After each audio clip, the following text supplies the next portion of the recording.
Coming to you entirely pre-recorded from the Garage of Solitude, I'm Mario Francisco Robles. And I'm Brett Miro. And this is episode 149 of the Fanboy Podcast. Brett, what have you been watching or playing this week? Oh, you just want to get right to dancing right away, don't you? That's it. I want to make him dance. So we're recording this a little earlier than we normally do, so there hasn't been that much time between the last recording and this one. So actually, I just finished, right before sitting down to record this, the Uncharted movie, starring Tom Holland and Mac Wahlberg. All right. And I'm here to tell you that it was okay. It was okay. I have a question, actually, because I've literally never seen Tom Holland play anything but Peter Parker. I've never seen any of his other non-Spider-Man movies. How is Tom Holland in a film that is not a Spider-Man film? Yeah, he's fine. I mean, the script leaves a little to be desired. But he just seemed like a less maybe a more confident Peter Parker.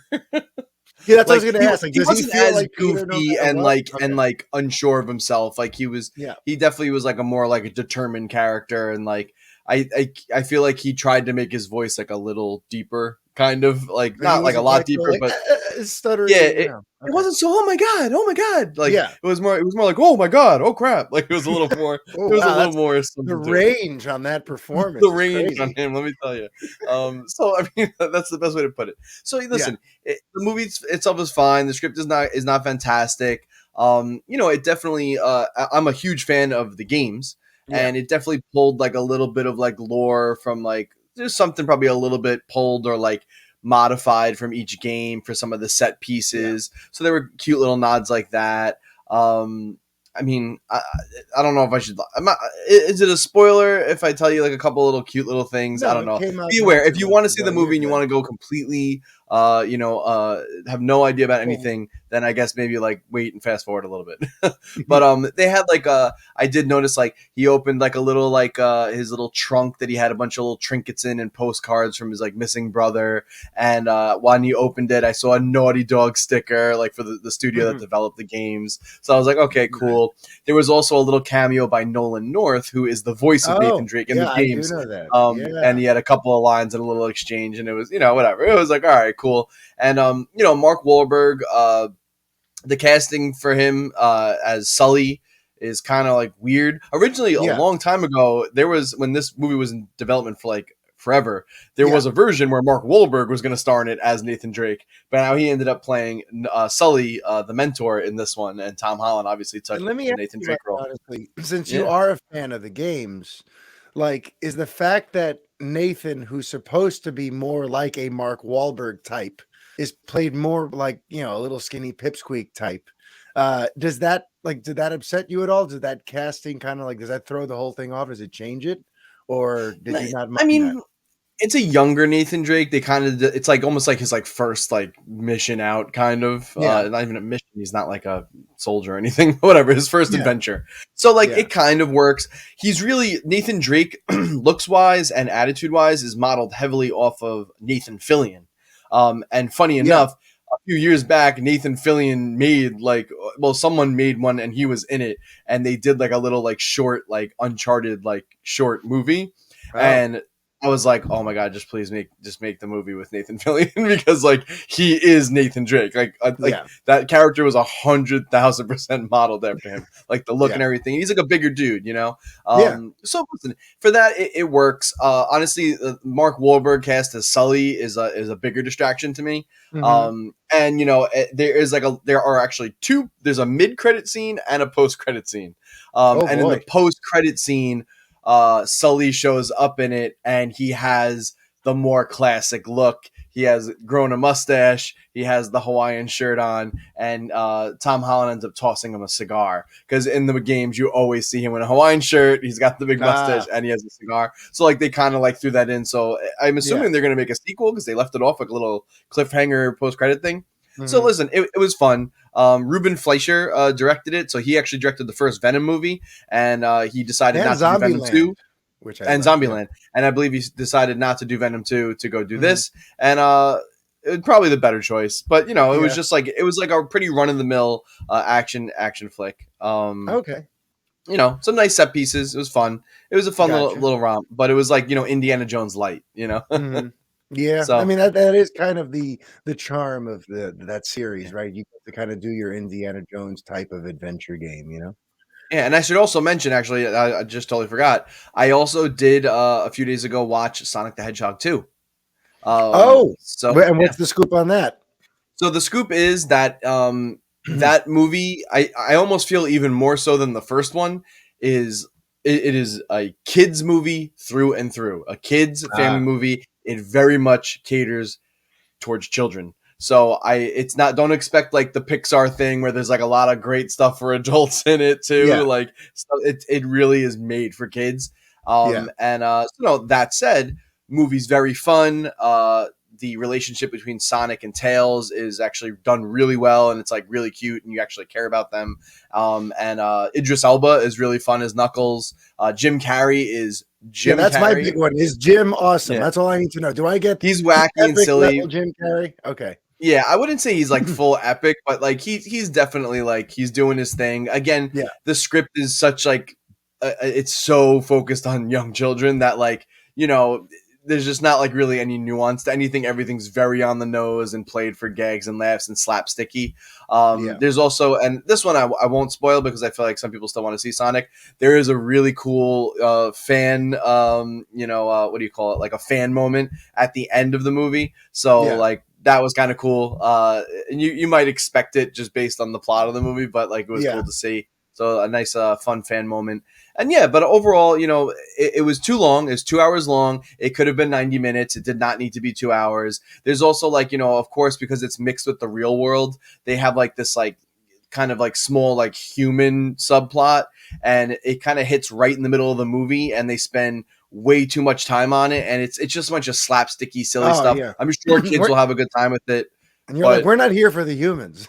Yeah. Spoiler alert, we're here for the hedgehog. And it's like I mean, like there's parts where they're mixed together with like Sonic and the humans, but then there's like this whole big segment that like felt like it went on forever that had none of the characters. It was just the stupid humans. And I was just like, all right, like this didn't even need to be in the movie. Like we could have totally left this. So I guess they wanted to continue some threads from the first movie with like the kind of like found family kind of aspect of it. Cause Sonic's basically like the son to like James Marsden and I forgot the actress that plays his wife, but like that they kind of do this like family thing, whatever. So it's a fun movie though. It's cool. There's a nice little teaser for a third one, and we don't know if Jim Carrey is going to be back. It seems like he's retiring from acting, but they left it off in a cool spot where they can have a cool villain, and hopefully the third one, maybe they just really relegate the humans to the background and just give me a bunch of CG crazy stuff. I don't know.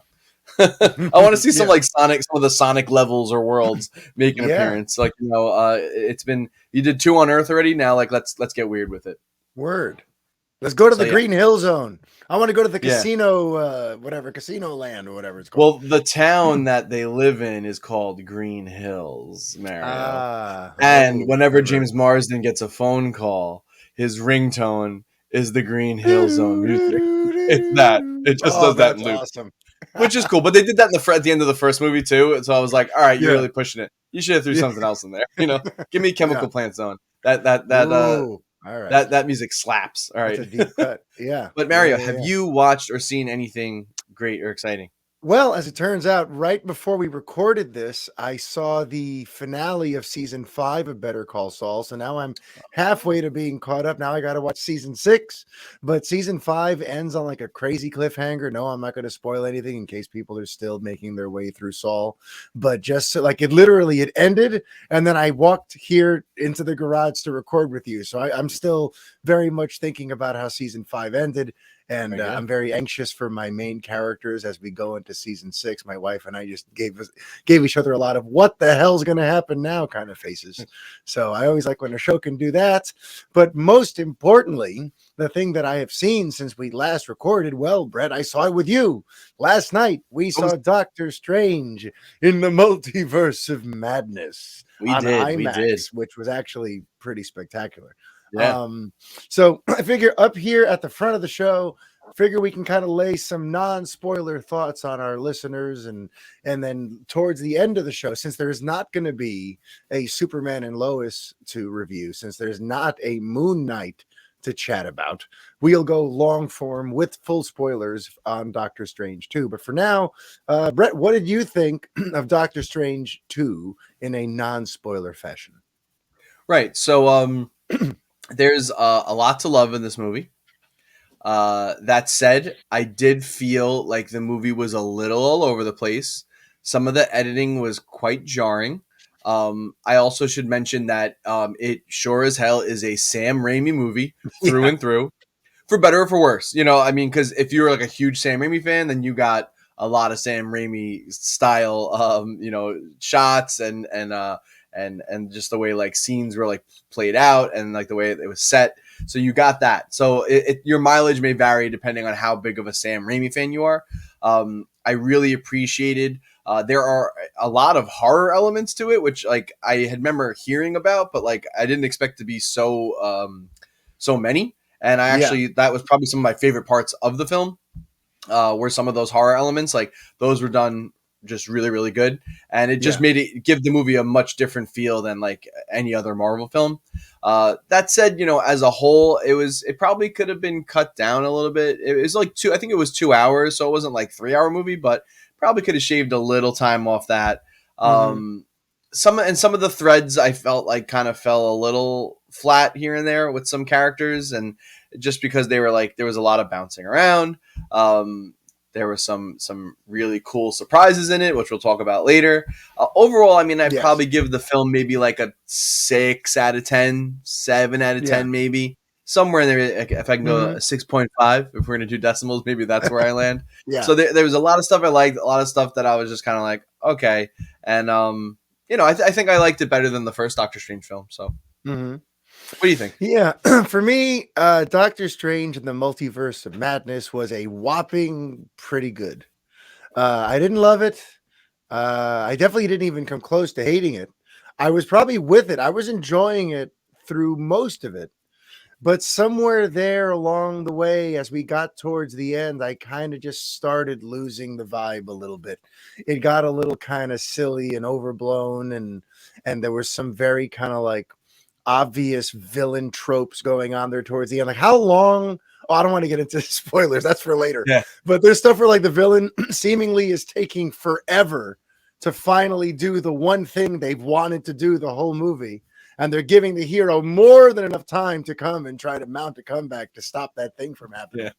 So, so towards the end there, it gets a little kind of silly and it gets a little too like MacGuffin heavy. But I need this mystical item that I'm going to name 17 times as I talk about it.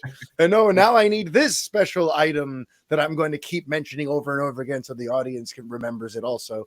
Like towards the end there, it just started getting a little, I'm like, okay, let's wrap this up. I see where we're going. Let's just get there, So overall, I thought it was pretty good. I'm going to go into much more detail later on.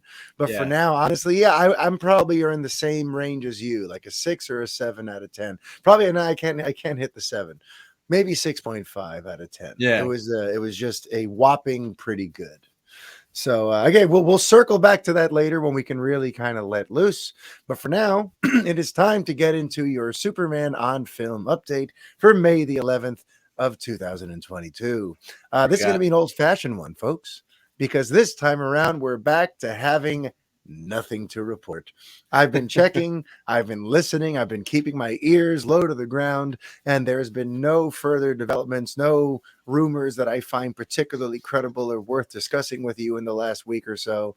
So as of now, Superman on film remains sort of in stasis, in limbo, just waiting for the next big update. But I'm still kind of riding a high from last week when it sounded like Toby Emmerich was giving Frosty the impression that progress is being made, along with what we heard 2 weeks ago, that David Zaslav from Discovery feels like Superman and other A-list characters have been left in languish and are in need of revitalization.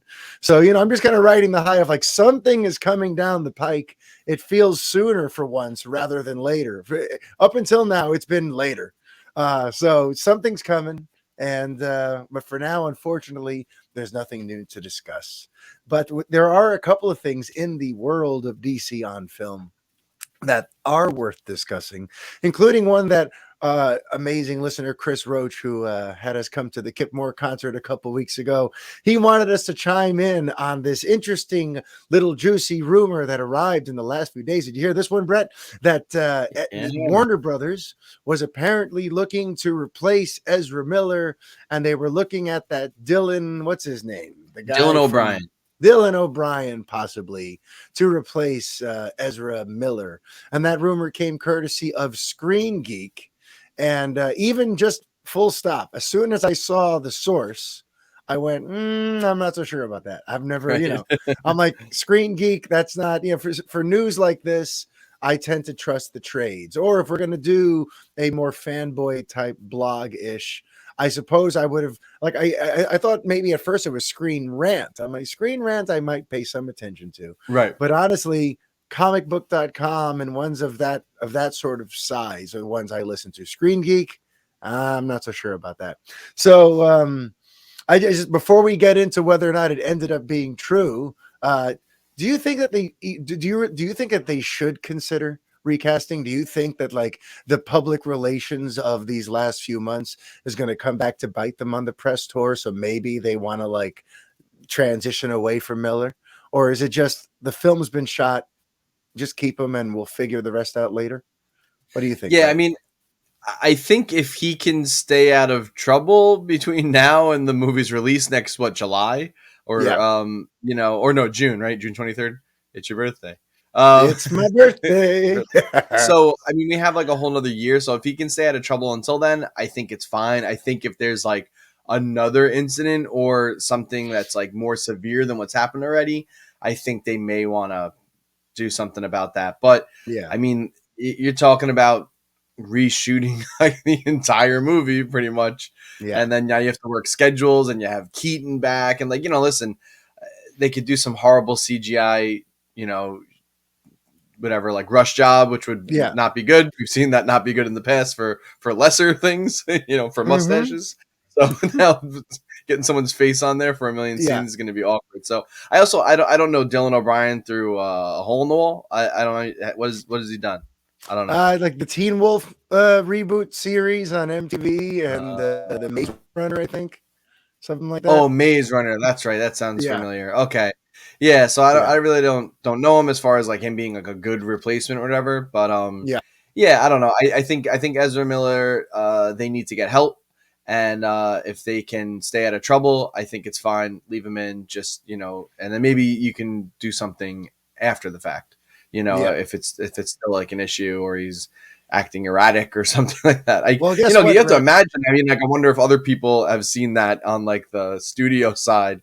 In any interactions they've had where he's been maybe weird or something or on he's other been sets. On enough. He's been on enough Warner Brothers sets. You'd think he would. Yeah, that's what I'm saying. He was known for being a hassle. That reputation would exist by now through 3 Fantastic Beasts movies, through 3 different DC things he's been involved with so far. I think he hasn't developed a reputation really for being a problem. So I feel like that might be one of the things that's giving the studio. One of the reasons they're giving him a little leeway. But as it turns out, Brett, we don't really have to be worrying about this because someone who writes for a publication I very much trust, which is Variety, has chimed in to more or less debunk that rumor entirely. So Variety's Adam B. Vary shared that Warner Brothers is not considering replacing Ezra Miller as Barry Allen on 2023's The Flash. Here's what he said. I'm told that WB is not considering replacing Ezra Miller. Miller was arrested twice in Hawaii this year, once for disorderly conduct and harassment, and again for second-degree assault. So he didn't, he didn't give many more details than that, but just he checked with the studio. They are not looking to replace him at this time. And I tend to trust what they're telling Variety. I don't think Screen Geek suddenly got the scoop that Dylan O'Brien is going to be our next Flash. Right. And then the next big DC topic that we should be covering is, you won't believe this, Brett. But Dwayne Johnson posted an Instagram photo from Black Adam, and you'll never believe what is contained within the caption of this post. You I'm going to don't read it say. for you. Yeah. First of all, we should preface this with Black Adam has officially entered their reshoot stage. They're doing their couple weeks of reshoots and pickups that is customary on every major blockbuster like this. He posted a behind the scenes image of himself in his epic looking suit, looking all kinds of epic Black Adam, like the way he does, just naturally, just getting out of bed in the morning. And he said the following. Intense week of production continues as we put the finishing touches on Black Adam. Throughout my career, I've had the privilege of playing some great, fun characters over the years, but none speak to my DNA more than this anti-hero known as the Man in Black, Teth Adam. Rage against the dying of the light. The hierarchy of power in the DC universe is about to change. If I don't find out what this means in this film, I will fucking go to the Warner Brothers lot and I will raise absolute hell. Okay? Like there better be something that happens. It's not just like some funny tagline to it probably is just a way of him just saying like you're gonna see I'm real powerful. I'm a real powerful guy. I hope that's his voice too. And I am Black Adam. I'm real powerful guy. I'm real powerful. Well, look, here's the thing. A few, remember like a month or so ago, we discussed, well, what is the hierarchy of power in the DC universe, right? Like right now, if we were to look at who are the centerpiece characters, right? I still try to figure out like what is it he's trying to say? Because I think there's a reason he keeps beating that drum. And we do know that the JSA is in this movie, right? We're going to meet Dr. Fate and Hawkman and all these people from the Justice Society. So I have this sense that through the Black Adam movie and with the Flash potentially sort of de-emphasizing the current hierarchy of power, because to me, the current hierarchy of power in the DC universe has always been Batman and his friends. It's Batman and the Justice League, especially like these last nearly 10 years of DCEU. It's revolved around core Justice League members, and all the spinoffs have been Batman related. So the hierarchy of power up to this point has been Batman and pals, Batman and his friends. Yeah. And I wonder if maybe, with the Flash potentially sort of de-emphasizing the Justice League and resetting the continuity, and Black Adam bringing in the Justice Society and making his character so sort of central and important, I feel like that's kind of what he's getting at. I know we laugh at the phrasing all the time, but I think he's trying to basically prepare us that like once Black Adam comes out, and then especially when Shazam comes out and then the Flash comes out, we're going to have a real crystal clear sense of what's to come. And by and large, the focus is going to be stuff that's coming out of Black Adam and Shazam. I kind of have a sense that that's what's going on here. Well, I sure hope you are right. You're rooting for the hierarchy of power in the DC universe to change, right? So, so that's the latest from Black Adam. And, we could kind of loosely consider that part of the Superman on Film update, because he has said in the past that this whole thing has been reverse engineered to get him to fight Superman one day. So that's kind of something this week. Now, earlier we were talking about Doctor Strange, and there's been some interesting stuff to discuss this week with the people involved with Doctor Strange. See, I didn't know this, Brett. I didn't know that Michael Waldron, the man who wrote Doctor Strange and the Multiverse of Madness, was also a writer on Loki. I didn't know that. But even more than that, I didn't know that this was the guy that Kevin Feige hired to write his Star Wars movie. So now, before we go into what he has said in a you should also mention, I believe he was also a writer for Rick and Morty. Which very heavily deals with multiverses. So just want to put that out there because it makes sense why he was brought on to do Doctor Strange, and possibly why he's involved in this new Star Wars project. But continue on. And I want to ask you what you think of him being involved with the project. But before I do, I also just want to point out how surprised I was when the credits began to roll after the film. I'm used to a lot of these big blockbusters coming out of Disney and Marvel. I'm used to seeing like 6 writer credits on there when it says like written Right. by, and you see just like 3 different sets of pairs of writers who took a hand at this. This thing says Doctor Strange Multiverse of Madness, written by Michael Waldorf. So he is like the writer of this movie. So that surprised me. And I think it's sort of worth noting because I don't think that happens very often on movies of this scale, especially when we've heard that there have been rewrites and changes and Raimi's had to make tweaks, as per what Marvel Studios wanted things to be and all that sort of stuff. So considering the changes to the film, and it's really just been one singular voice on that script, I was actually pretty impressed. I'm like, somebody over there really trusts this guy. And then I find out that Kevin Feige hired him to do Star Wars. I have a feeling Feige's got a real affection for this Waldorf fella. But before I get into his comments, I want to ask you, now that you've seen his latest, you just sat through arguably the biggest thing Michael Waldorf has been a part of as of yet. And how does knowing that guy is writing Star Wars, how does that strike you? Yeah, so it's because listen, we gave it a pretty middling review before for Doctor Strange 2. I mean, I think he had to balance a lot of aspects and juggle a lot of crazy stuff. So all that said, I think he did an impressive job. I didn't think like the script was like amazing, but also I think a lot of what I had an issue with the film had to do with, maybe just Sam Raimi's style a little bit and just some of the editing. So I can't really blame the writer for that per se. Like, maybe it could have been edited in a better fashion and that would have elevated the writing or made things kind of connect more. He certainly wasn't to blame for the wigs. Right. He wasn't to blame for some of the low. I should have mentioned that in the non-spoiler part. The production in some aspects was a little, I was like, oh, they were really saving some money here because they got to do a lot of effects. But that said, like a big effects driven movie, he had to write and like put all these crazy pieces together in the multiverse and stuff.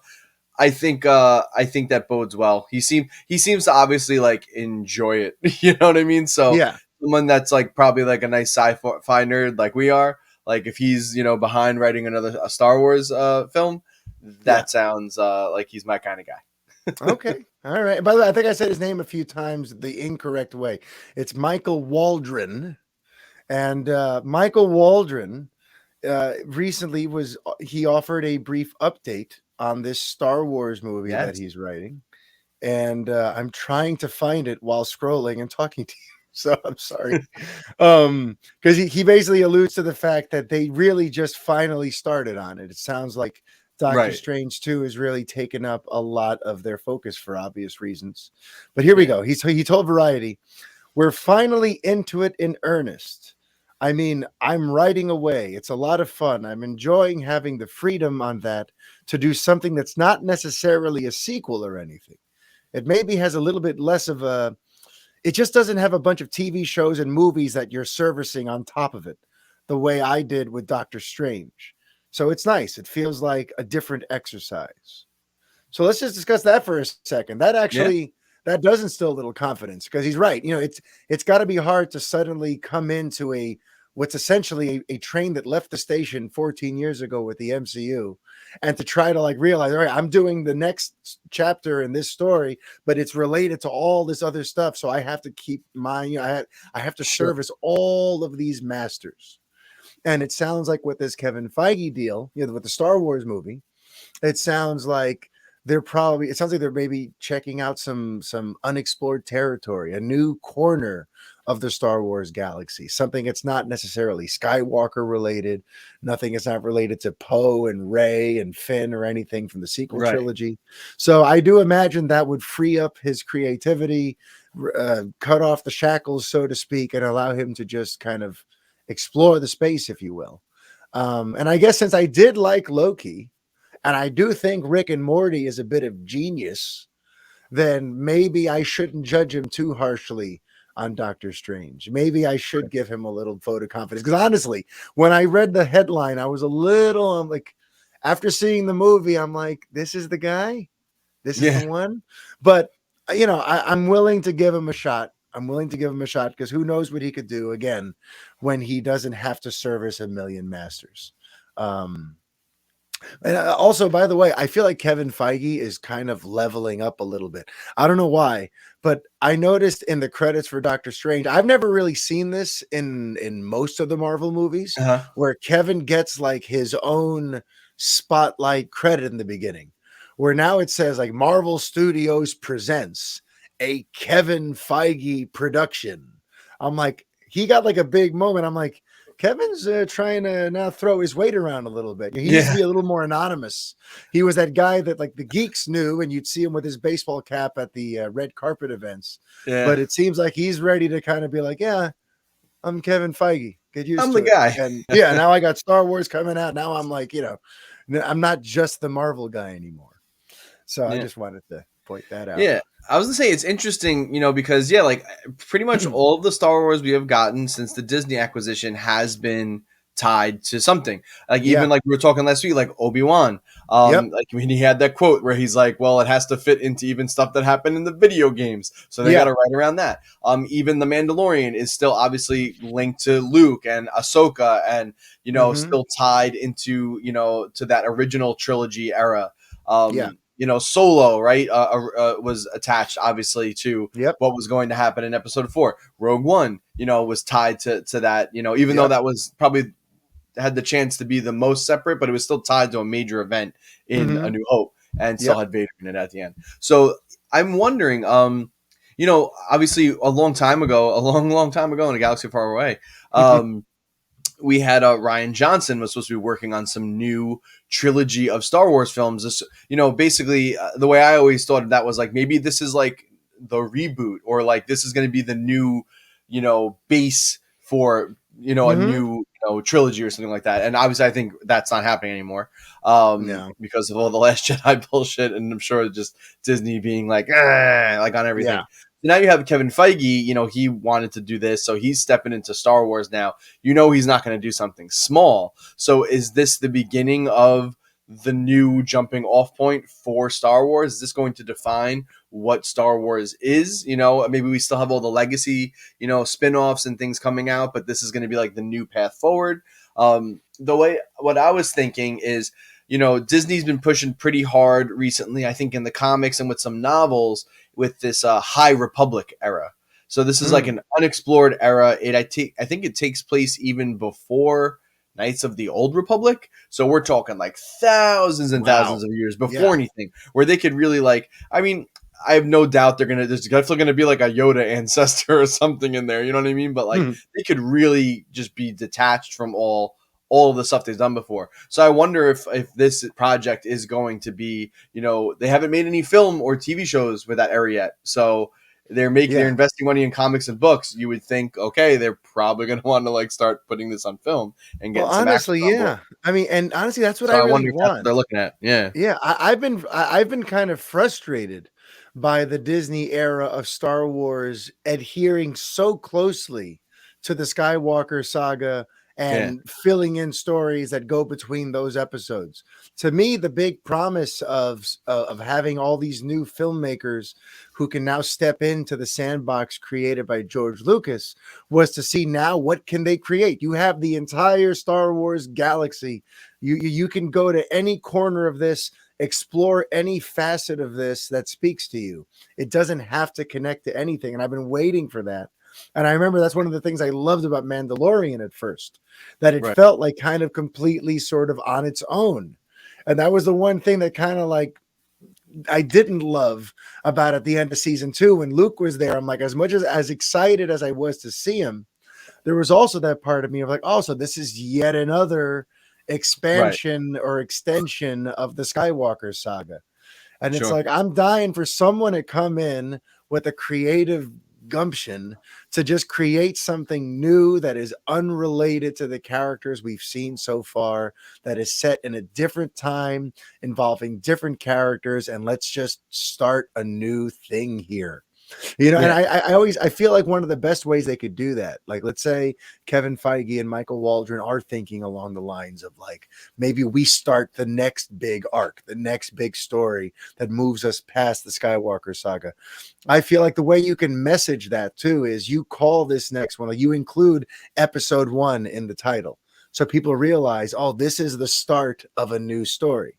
You know what I mean? Because right now, the only episodes we've seen are those 9.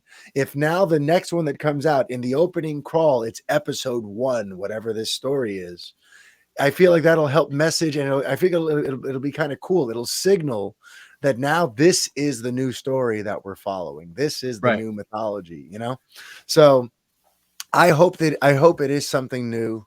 And maybe it'll be an episode 1, but by and large, I'm dying for them to check out some new territory in the Star Wars universe. You could do anything, you got space pirates and space cowboys and space samurais.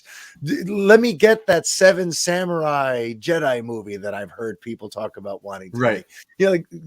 Let me get a detective noir film set on on some plane. Like, let's just go. Let's go apeshit in the Star Wars universe. Let's see what other facet of the Skywalker saga can we get a whole 2 seasons of TV show out of now by over explaining. Like, I don't need everything over explained. I just need good stories. Okay. See, one thing I'm thinking too is like, so even if they do this High Republic era where it's very far away from everything. I mean, it is still like, as I understand it exists now, it is still lightsabers. It is still the Jedi Council, but apparently the Jedi are at like their peak at this point. So this is like a high point for the Jedi. So there's a lot of them. Listen, they could do a lot of different stuff with the way the technology is, with the way they look and costumes. And I think, and they've already shown that in like the illustrations that are available. If you do a quick Google search, you can find some pretty neat stuff. So it's cool. But at the same time, it is still it's earlier, but it's still this same universe that we've been in. So there's going to be those recognizable elements. And I think we may have kind of discussed this, or I may have brought this up on like a Revengers podcast way back when we did those. But how would you feel? And this is to the listeners too, as always, please chime in. How would you feel if like this, and I'll just use the Kevin Feige new project as an example. How would you feel if this was like, maybe there aren't lightsabers, maybe none of it resembles anything that we've had in any Star Wars prior? And it's not even necessarily thousands of years before the Skywalker saga or 1,000 years later. Maybe it's just like not even in that part of the galaxy. Maybe it's a different galaxy and a different universe altogether. And they like reboot it. Like, this is Star Wars now, and it looks totally freaking different. Like, it's not going to have like that 80s, 70s technology, aspect the way like everything kind of looks like a 70s, 80s computer inside the cockpits and stuff. Maybe it looks like totally different, and we don't have lightsabers, and we don't have Yodas and like weird little green aliens.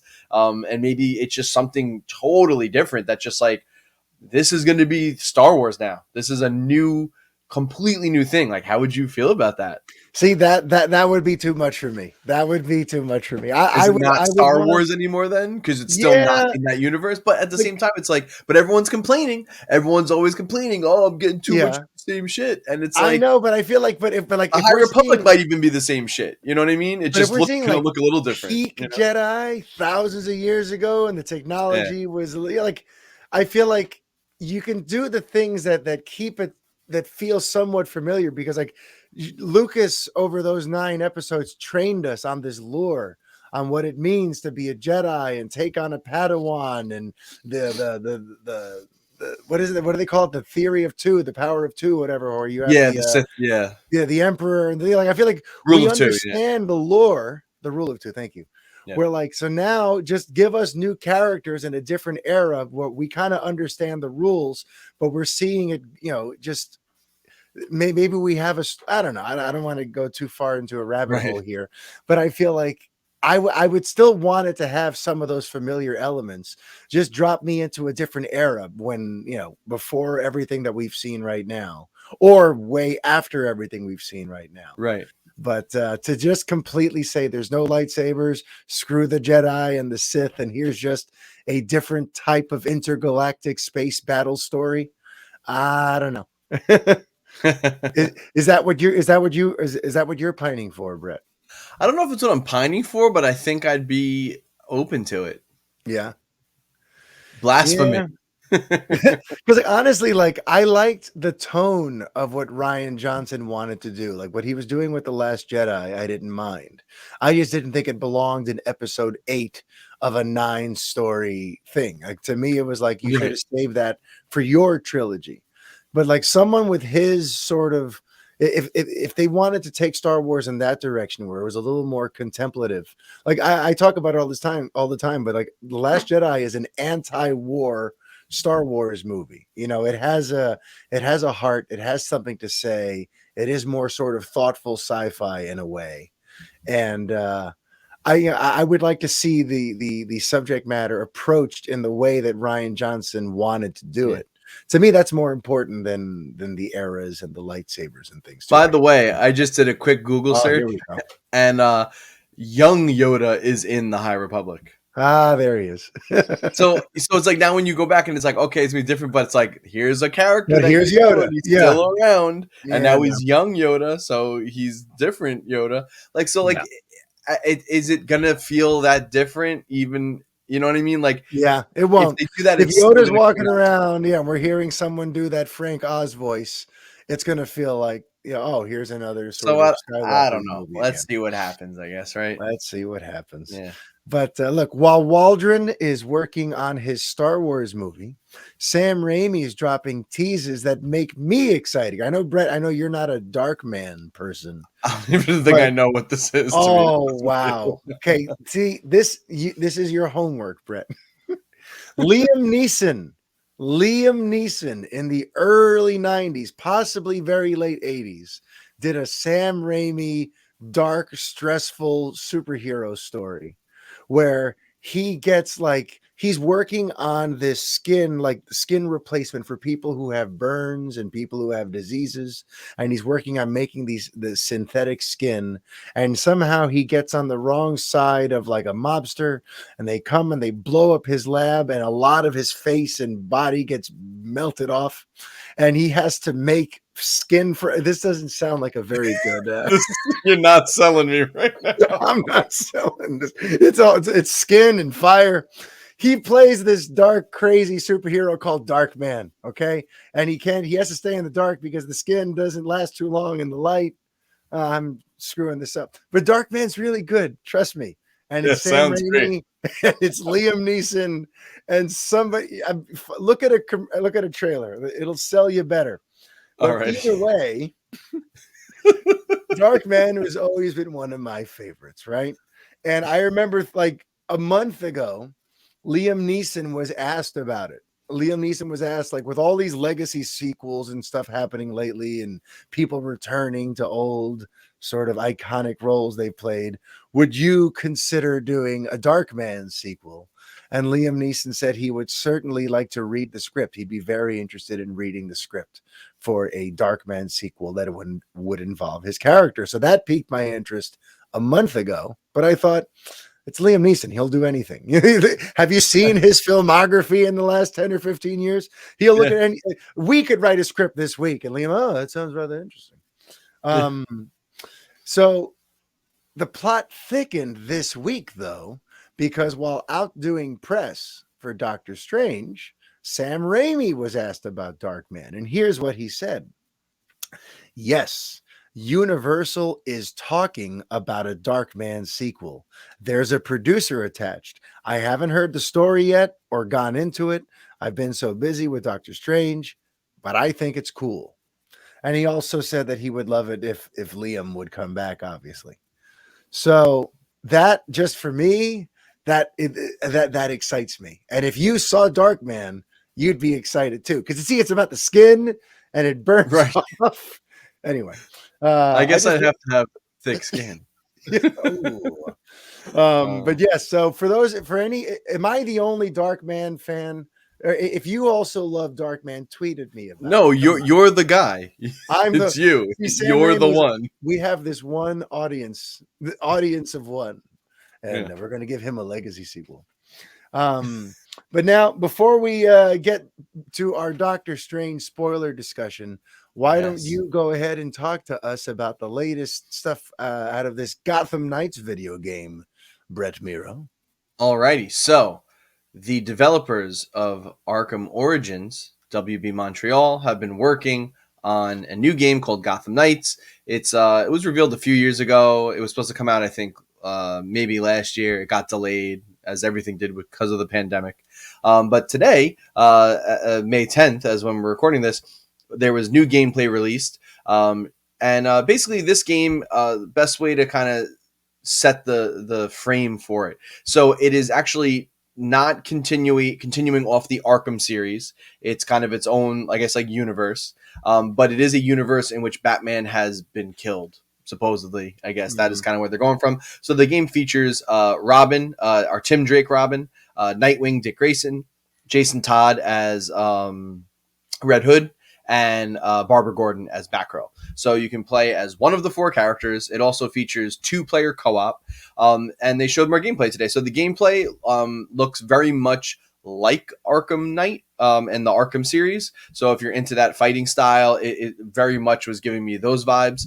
I do understand the game is a bit more of an RPG though, so there is going to be like skill trees and like leveling up, and I imagine there will be like encounters you have with enemies or bosses where you might want to get your level to meet theirs. Although in the gameplay today, they didn't focus too much on that as they did in the past, and I didn't really see like any numbers flying off people or enemy levels. So I wonder if that could have possibly changed in the last year or so. We do have a release date. They announced that in March this year. So just a reminder, that's October 25th. So we'll have it just in time for Halloween, which is a perfect time for a game like this. And the gameplay today was really cool, though. They showed Nightwing using his Eskrima sticks, and that was pretty awesome. He can do a couple of like elemental attacks. Red Hood obviously is a ranged fighter, and he uses non-lethal bullets, guys, non-lethal, to take out enemies. So yeah, but it looked really, really cool. Game looks good, and we did have a question or a comment from one of our great listeners, Tavo. And part of the announcement today when they revealed this new trailer was that originally this game was going to come out on PS4, Xbox One, and then the new consoles, PS5 and Xbox Series S and X. And they announced today that they will not be releasing them on PS4 and Xbox One. And Tava wanted to know how we feel about that. And my opinion here is it's definitely a bummer for those who have not been able to grab a PS5 or an Xbox Series S or X yet. Like me. Yeah. Although I have to say they are still tough to get, but they're definitely a lot easier to get than they were like a year ago. So I think if you really give it a good shot for like a week or two and just like check Twitter and like when there's going to be drops, I really feel like you could probably start to land one. They are very expensive though too, so there is also the cost, factor to kind of put in there. Not everybody has that kind of money, so it is a bummer for those people. But I think ultimately, having to release the game on PS4 and Xbox One and have to make the game so that it could scale down to work on those systems ultimately was going to hinder the game. Yeah. And we've actually seen that quite a bit this generation already. There have definitely been some games. A recent one I'll put out there, Horizon Forbidden West, which was the sequel to Horizon Zero Dawn on PS5. On PS4, and then they released obviously Horizon Forbidden West, the sequel, but that came out on both PS4 and PS5. And while the game looked and ran amazing on PS5, you could definitely tell that they could have went a little further, I think, if they didn't have to also make it run on the PS4. The game was very iterative. It was like basically took everything the PS4 original game did and just did it like a little bit better. But there wasn't any really big sweeping gameplay changes or enhancements. And I think, having to make for the last gen kind of held it back. And I have a feeling that is really what they ran into here. Trust me, more people have PS4s and Xbox Ones right now than the new systems because of the shortage. So they didn't just want to cut off, that money stream, that revenue stream. There was a lot of money to be made on there. But I think ultimately they got in there, and especially with trying to incorporate co-op in a big open world game like this where there's a lot of enemies and a lot of stuff going on, I think it was the right call to make. So it does stink for those that were waiting for that last gen version, but ultimately I think the game is going to be better for it. So, that's just my 2 cents. You might not agree. You might say, hey, screw them. They promised that. But that's really the truth of the matter. When you have to make a game to work on 2 generations of consoles, and at this point, the consoles have been out for about a year and a half, almost 2 years by the time this game actually releases. It's time to cut the cord. Most past generations, we used to have a nice clean cutoff where it was just like, okay, listen, the new system's out. All the new games come out for that. And I know things have been getting blurry the last 2 generations, just with like the PS4 Pro and the Xbox One X and like these like mid-generation console upgrades. So things have gotten a little blurry there. But for me, I like console generations. I kind of just like when they say, hey, it's done. Everything new's coming out for the new one. You know what I mean? That's me. I know some people don't like that, but that for me, it just makes more sense. So you don't have, these hindered versions releasing on the console. So that is my 2 cents, Tavo. I hope that answers your question, and I hope you are not one of those people that are burned by this. And there's a lot of great accounts on Twitter that you can follow. That's actually how I got my PS5. Also, I should say, if you're looking for an Xbox Series S or X, they seem like pretty easy to get. It seems like they have more stock available than Sony does with the PS5. And I mean, I got a Series S, no problem. Like, I think you could just go on right now, like log on to any website and get a Series S, which is like the less powerful one, but it runs everything really great. The X might be a little more trouble, but it seems like those seem to be pretty easy to nab. The PS5 still is, I think, a little tricky. But if you give it a good shot, you follow the right accounts, just follow the drops, you will get one. I believe in you. Thank you. I'm going to take that personally. I hope you believe in me, Brett, because I'm one of the people who needs to do that sort of thing. I want a PS5. I just had every time I've gone to get one, they're sold out, and I got to spend $1,000 to get one. So I've been waiting to get one, and this Gotham Knights thing maybe is just another incentive, another reason, another reminder that it's time for me to just do this already. Yes. But okay, so now speaking of doing this already, let's go ahead and have this spoiler discussion here on Doctor Strange Into the Multiverse of Madness. Because one of the very first things I thought about when the film began was, I feel like this film does require watching WandaVision and stuff. I feel like if you walked into this and you never saw WandaVision, what she does in this movie must confuse the hell out of you. Yeah. I mean, this was a sequel. I honestly, this movie felt almost like a sequel to WandaVision more than it did a Doctor Strange movie. Yeah. So that was just something that kept jumping out at me throughout the first hour and a half, as we're seeing the great depths at which she's willing to go to get America Chavez, and how she's basically gone full blown evil, villain. Which I really appreciated that they went for it. Yeah, I had no issue with it. Full heel change. Yeah, I was all in it, but I'm like, if I didn't watch WandaVision and understand the full depths of despair that she went through due to the death of Vision, and the insanity that she did to try to create this idyllic, fake alternate reality for herself, if you don't know about all that, I feel like her heel turn came out of nowhere for you. Yeah, agreed. Because you remember her being sad about Vision dying, vaguely from one of the movies, but you don't really know what the psychological toll it took on her. Right. But I guess that was one of my first big observations watching it. In terms of story stuff, I mean, I don't know. What is a spoiler type of opinion that you'd like to share about this movie now that it's you're free to do so? Because by the way, that was my spoiler. Scarlet Witch is the freaking bad guy in this movie, and I wasn't sure if everyone knew that. I thought it was going to be more of like a team up with them, but maybe her being like a little wishy-washy, half evil. And no, full stop. She is the villain of this movie. She went full villain, and I didn't mind it, but that was crazy. Yeah, and I thought she crushed it, and I was amazed with how violent the movie was. They really like really went for it. Yeah, for a Marvel movie, this had the most sort of like gore, most sort of like just terrifying imagery and people dying and heads caving in and exploding and things. So right. can we just jump right to that? I gotta talk I about guess we just got that, right? yeah. Let's go to the Illuminati scene because that's the one where you and I like started elbowing the hell out of each other.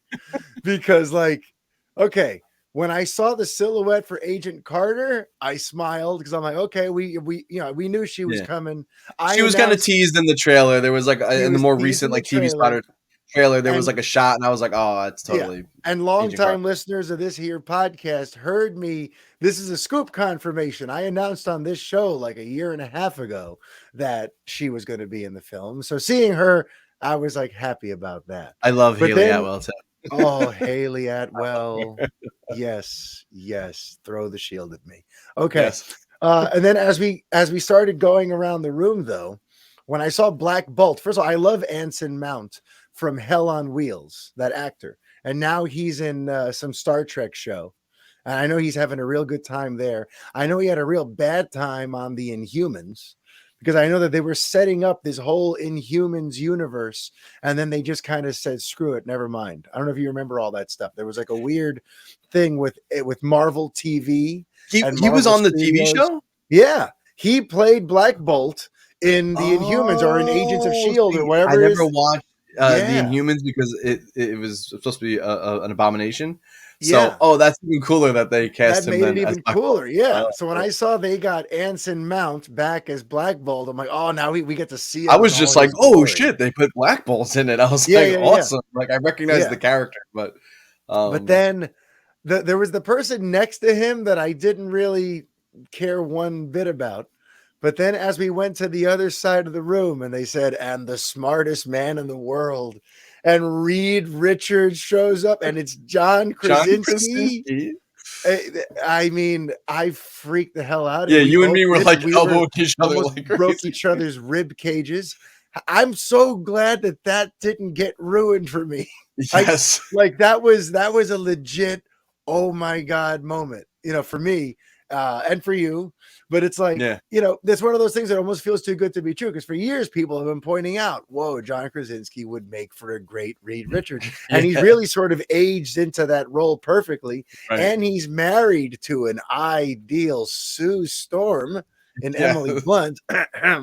So like that's the next piece of the puzzle that would be amazing to see happen. Right. And also with John Watts quitting the Fantastic Four movie, which quietly happened in these last 2 weeks, by the way. I feel like that doesn't get a lot of press. For some reason, when Marvel directors disappear from a project, it just happens quietly.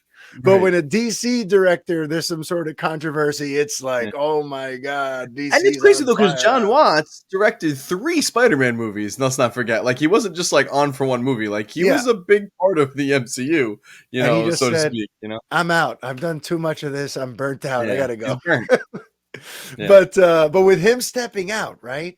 And John Krasinski recently showing what a good director he is via A Quiet Place.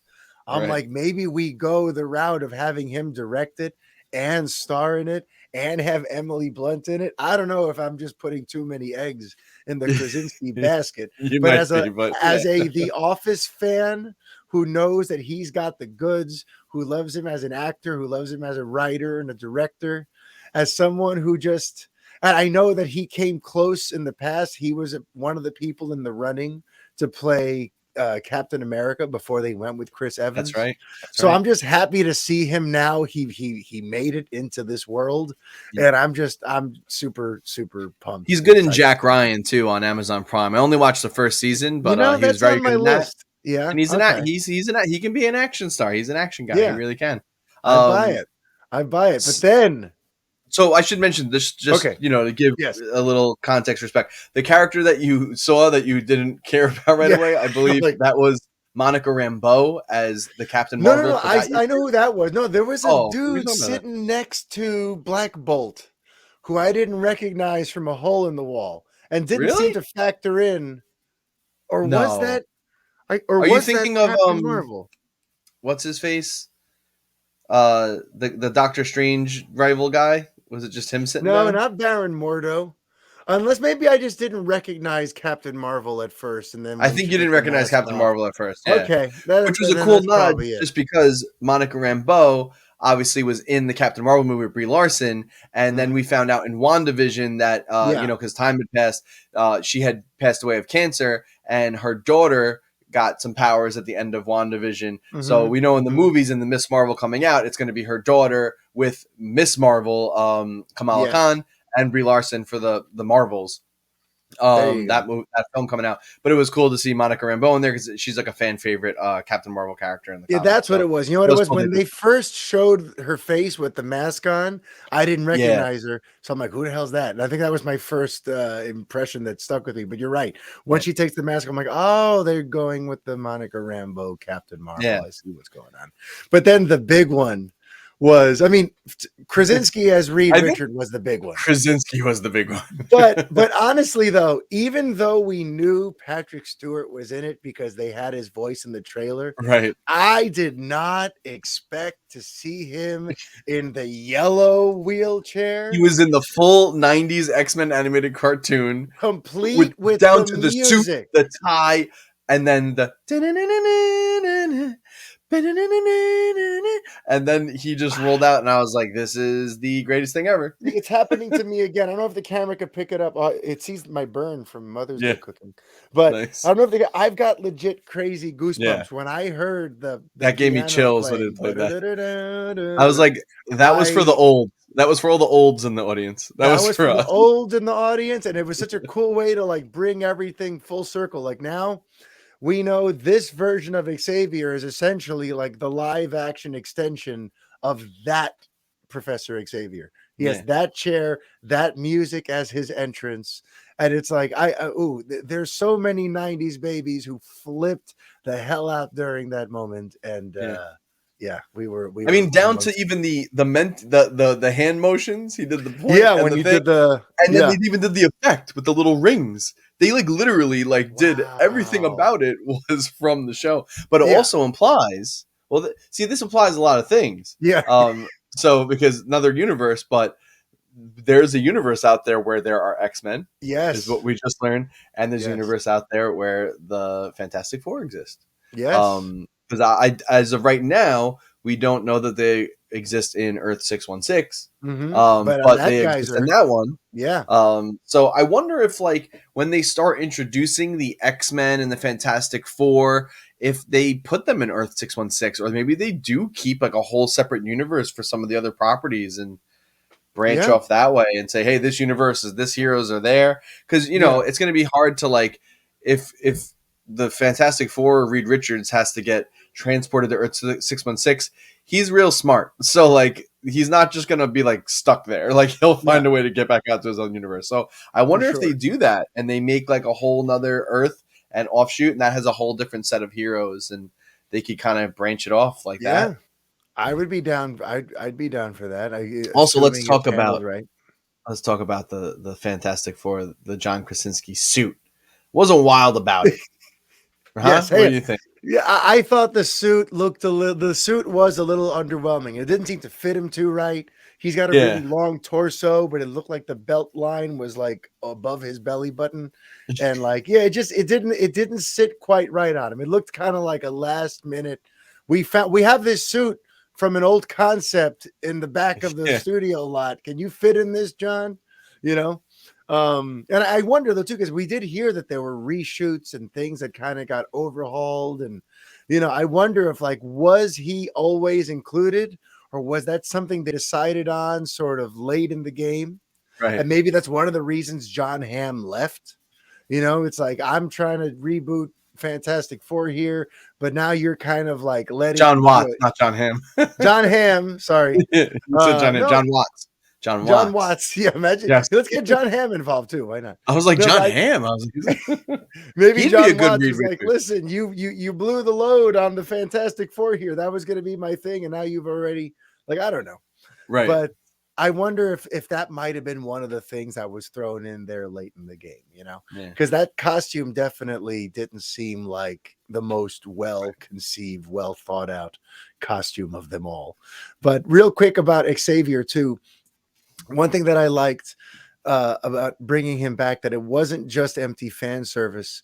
Was there was that subplot there towards the end where no one seems to want to trust this Stephen Strange because of how all the other Stephen Stranges have gone, and because of this one's checkered past with breaking the rules and this and that. But the fact that Xavier basically went to vouch for him, and he said that thing towards the end, like, you can't judge a man by his past, and I trust him, essentially. Like, it was whatever it was that he said, it hit me, because that is so true of Professor X. We've seen Patrick Stewart's Xavier take these gambles. We know that he believes in checkered past mutants, people who on their who don't seem like all that reliable, or based on what they've done in the past, maybe you should write them off. So him going to bat for Stephen Strange in this was like, yeah, that was good. To me, that was up there with like some of the moments between Doc Ock and Tobey, and the Tobey Maguire Peter Parker in No Way Home, where it's like they didn't just bring him back to make us go, ah, they brought him back to also kind of like honor the character. And in this scenario, he behaved truthful to what we know of his Xavier. You know? So I did love that. But so we should, I want to definitely more to talk about, a lot more to talk about. But real quick too, now we'll go back to just Krasinski one more time. Yeah. Like, now that they've put him in here as Reed Richards, and it's for this universe, or maybe only this universe, but now we know they're doing a Fantastic Four movie. Yes. Do you think they have him locked down for that, and he's going to be our Reed Richards? Or that's how I interpreted it. When I saw him, I took that as casting, and then just straight up murder him. Yeah, I mean, they did straight up murder him. We're going to get to that part in a second. Yeah, I want to talk about that next. But here's the thing.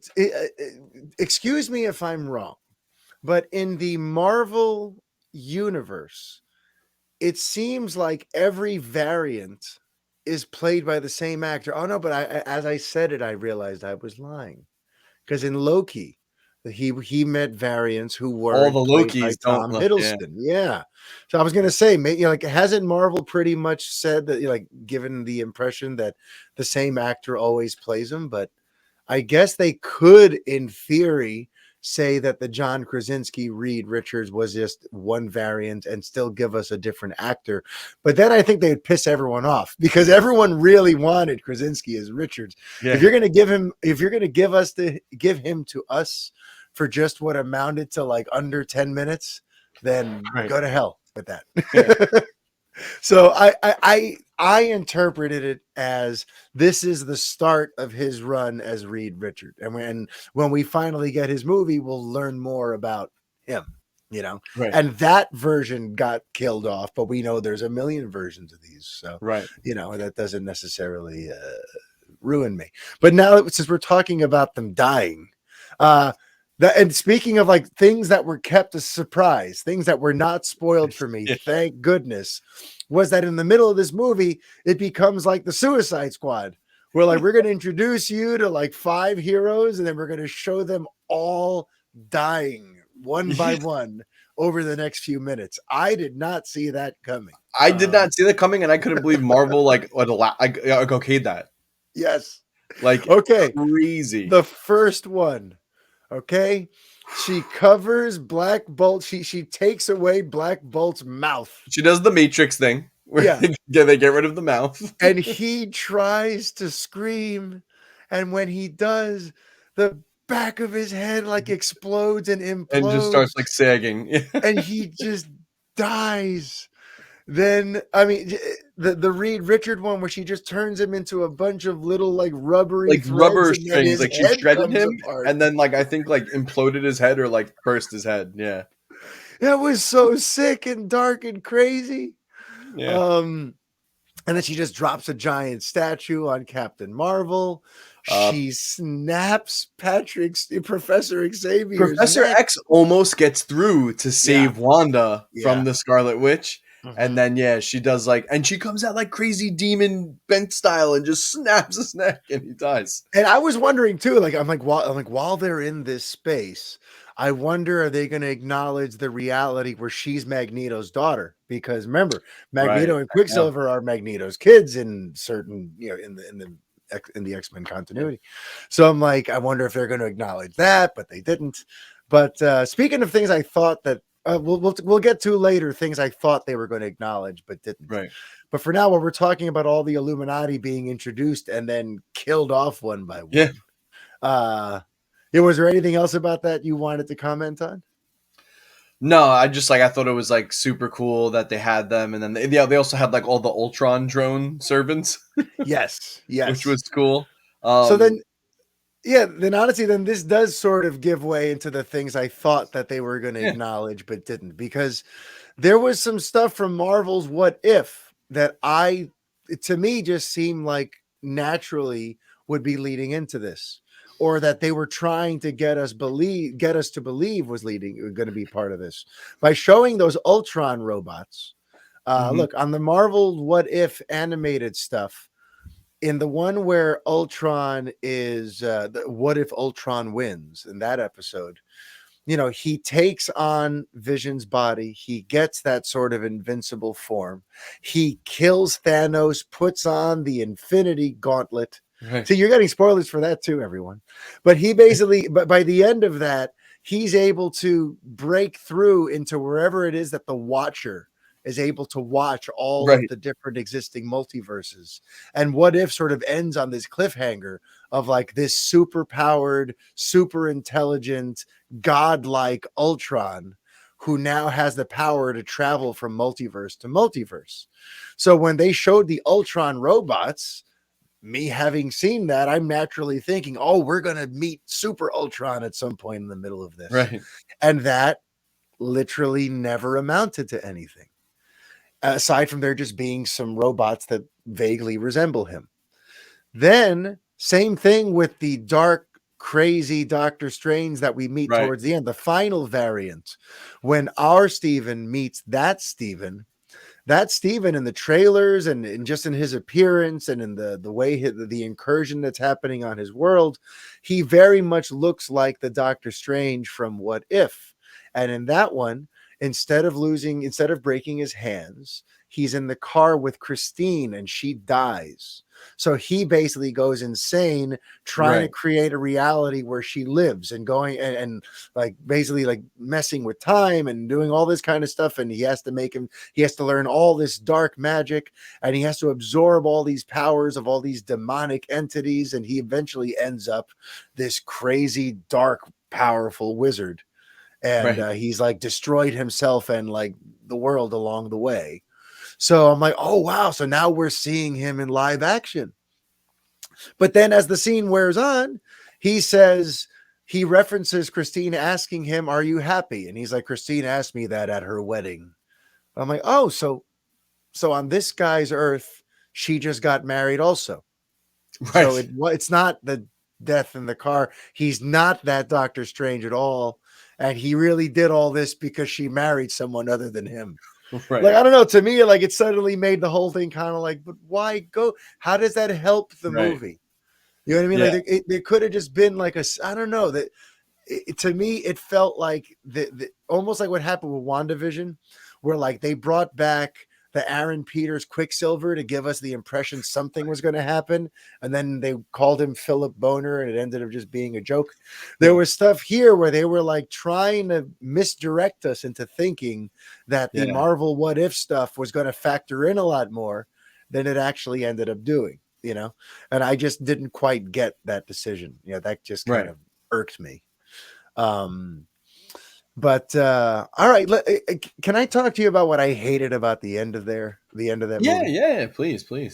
So we know Scarlet Witch has been trying to get America Chavez for the entirety of this film, right? And now she finally has her there on that like altar thing, surrounded by the 4 big ogre guys, and we see her start to do the thing where she's like sucking the white power force like out of her, right? But then something happens where like we see Wong down the cliff and the ogres go over to deal with him. And while that's happening, I think there's even a cutaway to what's going on with Doctor Strange elsewhere. Right. And when we get back, Scarlet Witch isn't even like facing Chavez anymore. She's over by the door. And then she just walks back just in time now for the heroes to screw up her plan. And I'm just like, with all the minutes, all the time, everything that passed, it's like, to me, it just felt like cheap and crappy and forced, and it was dumb villains doing dumb villain things. There was some weird editing, like I said, like you said, like the timing seemed like weird, like the way time passed between some of the cuts, and then also like you make like a good point there, like. You saw how like easy it was for Wanda to just dispatch people. I mean, she straight up murders like a lot of people, like with ease. You know, she takes first of all the whole Illuminati who are like super powerful. She just like makes mincemeat of them. Mm-hmm. Then she wrecks everyone at Camartage. Was it Camartage? Camartage. She's like just wrecking people, and then like she just like like when she's fighting Wong, like it just doesn't. She doesn't kill him. Like why? Or like takes too long. Yeah. And then she has to do like her long villain speech thing, and like just some stuff like that, where it's just like you were just dispatching people like that, and now like you're gonna just like wait just for dramatic pause so something else could happen. Like you could have literally, she could have ended everybody in 2 seconds. Like I know. There was really no struggle that needed to happen at the end there. Yeah. And America Chavez seemed like such like she was like just like a weird like. Not a MacGuffin, but just like a weird plot device. Like, I also thought the actress was kind of like. I was gonna say that's exactly what I was about to say. The acting was very subpar on her end, and I hate to say that because she's a Latina, and it's. I don't think she had much to work with anyway. To be fair, and it like wasn't her film. It was just like it was just one of those things. Where it's like we need to stick her in there because she's going to be important later, and it was like it had some of that some of the stuff that I know you've come around on Iron Man 2, but like some of the things that dragged Iron Man 2 down for me, I felt like were very present in this. Like this felt like a sequel to WandaVision and a setup for things to come.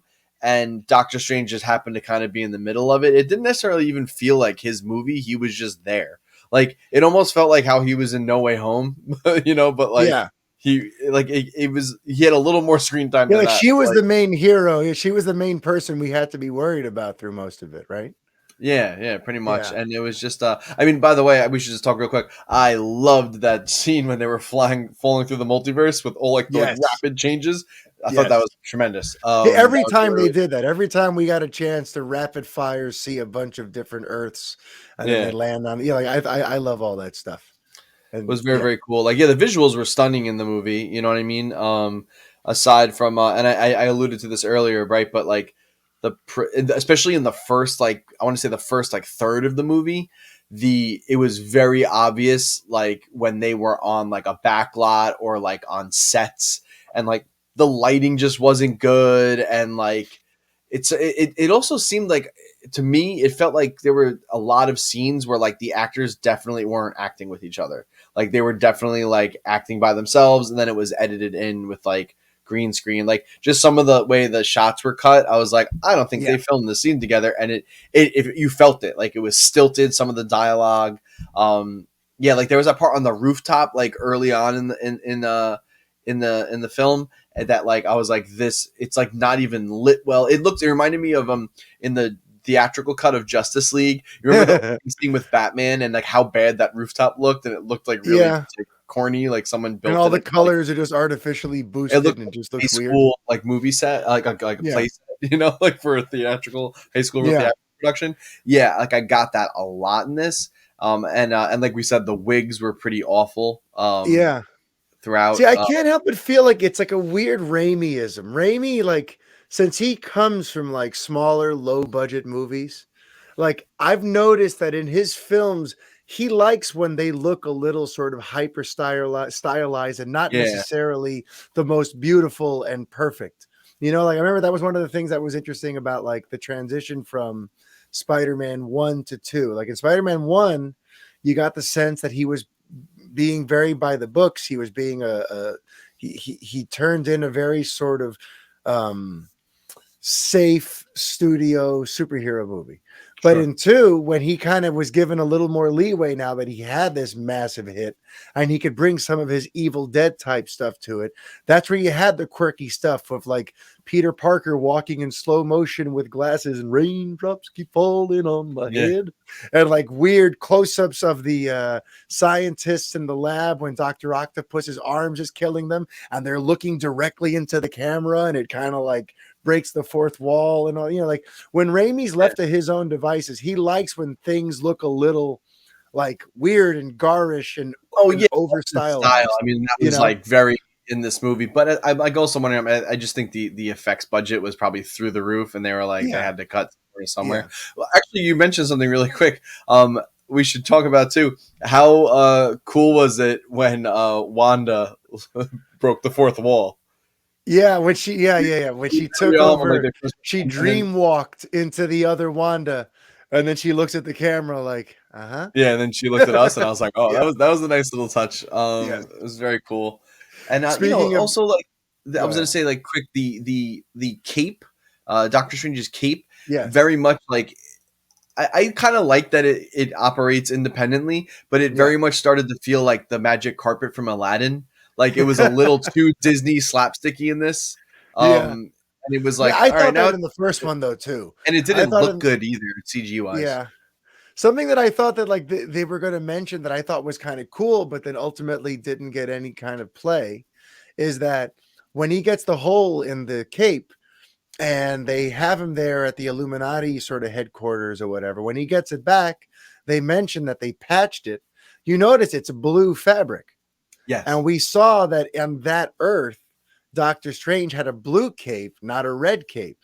So they patched his cape with the other doctor's cape. You know what I mean? So I kind of thought that was interesting. And I even thought that might play in somehow, having a little bit of that other but it just didn't amount to. It was just a visual thing that you might have noticed. They also, by the way, the Illuminati executed him. Like they executed somebody. So like they don't fuck around. Like Black Bolt, like just it evaporated him from existence. Yes. Sorry. Yeah, he was like, I'm sorry. Yeah. Then I got to comment on Bruce Campbell. Thank you, Sam Raimi, for bringing Bruce Campbell into this and then having him beat the hell out of himself for 3 weeks. And then we come back after the credits and he gets one last punch and he goes, "It's over." And then that's when the movie ends. That was really the idea of like you and I started laughing in theaters like what I want a Disney Plus spin-off of what those 3 weeks were like. Imagine he had a lot of important things to do during. He had to go to the bank. He has to go to the bank. He has to go to like somebody's funeral. He has to go to a wedding. He has to go, and he's just constantly. He has his daughter's recital. I that just got me. I thought that was very hilarious. Good. Who is Charlize Theron playing? Okay, I looked this up. It's someone named, I think, Sarah, and she is apparently. That's it. Hang on, I'm waiting over here for some kind of like crazy superhero. No, I think it's like Cera. It was like Sarah or something. Sarah. So she is a love interest of Doctor Strange's from the comics. But she's Dormammu's niece. Or something like that. From what I understand. Okay. So and like she's also I guess that's setting up this third movie in some way. Okay. Yeah, so I guess, and then we should talk the third eye. So I also did a little research into the third eye because remember the mid-credit sequence has. So we should go back. So the evil Doctor Strange had a weird third eye. We were like, oh, it means he's really evil. So anyway, so then our Doctor Strange in the mid-credit sequence just goes out for a nice stroll in New York, and then. That scene was it was done very awkwardly. Like he's just like, it's just like the acting was very weird. And then it ends. And then it just eye popped out and it ends. So I did a little more research into the eye thing. So in the comics, the eye is actually the eye of Agamotto, which is what he wears around the cape. And it was the time stone. And I believe he still has it. It was reconstructed now. So he has the eye of Agamotto. So there's like some point in the comics, I guess, where like, I don't know. He hits like some level of transcendence and like the eye of Agamotto becomes in him and that gives him the third eye. And then he can like see through disguises and stuff like that. So I've seen some stuff that like that might have just been like him just like leveling up basically. And now he has the third eye.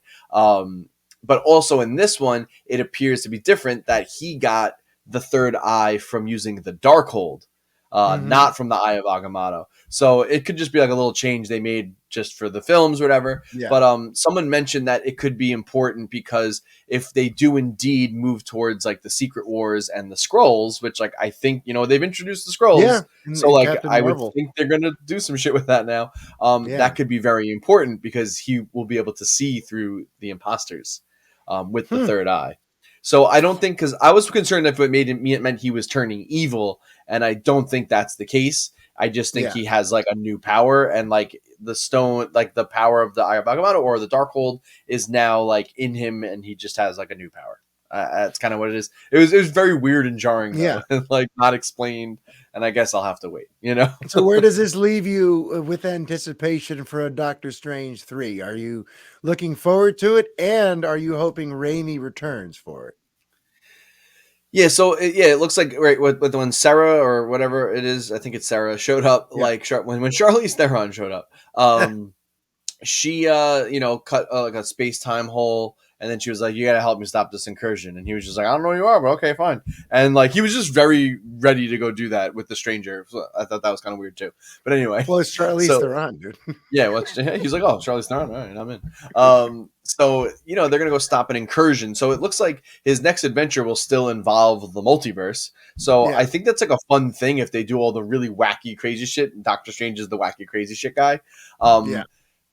I wouldn't necessarily mind if Sam Raimi comes back, but I do think like I'm torn because like I like his style and I loved like the horror elements and like a lot of that stuff was done really great, but just like you said, some of his Sam Raimi-isms, like the slapstick, sticky kind of stuff, and the one-liners.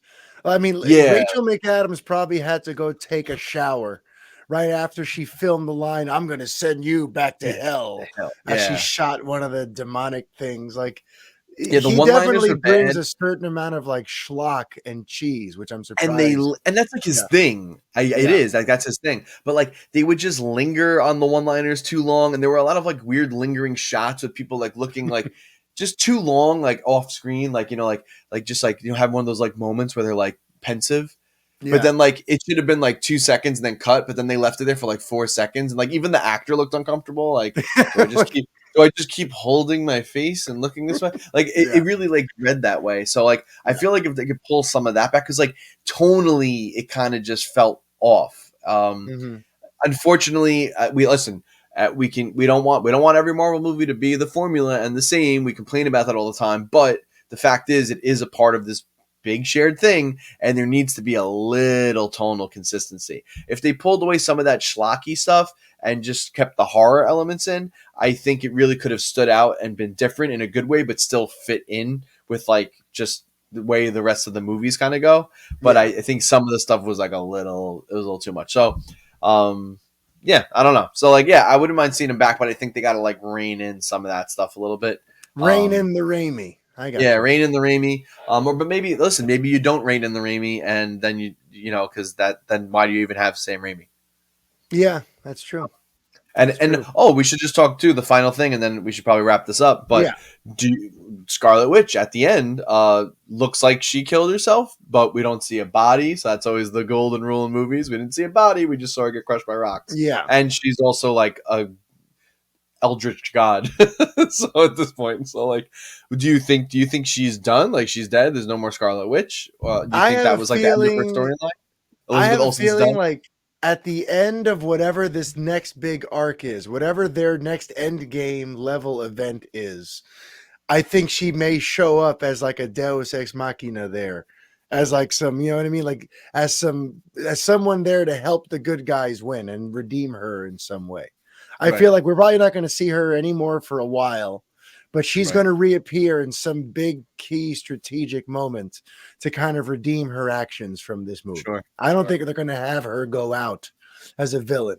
She's going to go out as, she's going to see the light in some way. That's kind of my, that's my prediction. But on that note, I think you're right, Brett. I think it is officially time to bring episode 149 of the Fanboy Podcast home.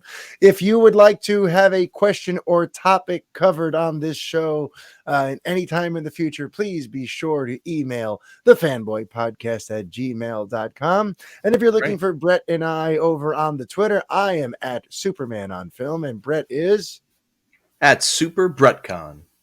And that's it for us, folks. If you have not yet, please like, rate, and review the show and tell all your friends about it, because it is an awesome show. Let's be honest here. Yeah. And until next week, be kind. Stay fanboy. Adios.